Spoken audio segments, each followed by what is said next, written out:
এটা আজকের বাজারে 1350 টাকা বিক্রি করতেছে। মাছ যখন বাড়ে তখন এটা কেজি 1600 টাকাও আসতে পারে, 1500 টাকাও আসতে পারে, 1 কেজি 600 থেকে 700 গ্রাম। এটা অরিজিনাল চাঁদপুরের রূপালী ইলিশ। অরিজিনাল চাঁদপুরের রূপালী ইলিশ দেখেন না আপনি কি সুন্দর গ্লেজ মারে। গ্লেজ মারে। এটা একটু সাইজটা বলেন। এটা 1200 থেকে 1300 গ্রাম। 1200 থেকে 1300 গ্রাম আজকের বাজারে কত বিক্রি? এটা 2000 টাকা লাস্ট বিক্রি করি আমরা। লাস্ট 2000? জি। এটা আজকের জন্য? আজকের জন্য। গতকাল আসলে এই দামে পাইতে পারে আর কমও পাইতে পারে, এটা বাজার উপরে ডিপেন্ড করে। আচ্ছা আচ্ছা, একটু রাখেন।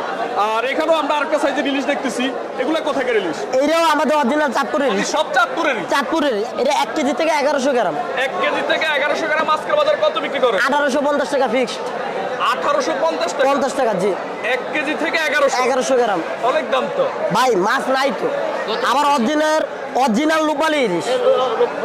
অরিজিনাল রূপালী ইলিশ। আচ্ছা, ঢাকা শহরে এই ইলিশটা কিন্তু 1500 টাকাও পাওয়া যাচ্ছে। ঢাকা শহরের সাথে আমাদের সাথে এখানে মিলে কোনো লাভ নাই।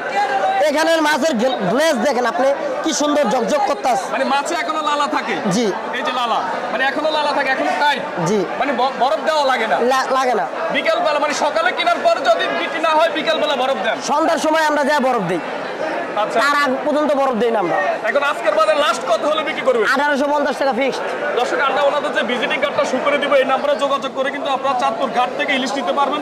তবে অগ্রিম কাউকে একটা টাকাও দিবেন না। এটা কোথাকার ইলিশ ভাই? এটা হলো আমরা নামার ইলিশ। 5টা পাইছিলাম, 2টা বিক্রি করে ফেলছি। আচ্ছা। আর 3টা আছে এখানে। হাতে নেন, একটা হাতে নেন।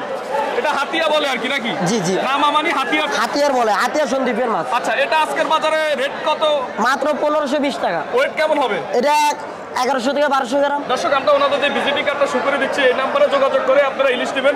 তবে আপনারা অনলাইন থেকে যদি ইলিশ নেন, আপনারা কাউকে অগ্রিম একটা টাকা দিবেন না। 36 নাম্বার লাস্টের যে নাম্বারটা, এই নাম্বারের সাথে যোগাযোগ করলে কিন্তু আমাদের এই ভাইয়ের সাথে কথা বলতে পারবেন। ওনারা সবসময় চাঁদপুর ঘাটে ইলিশ বিক্রি করেন।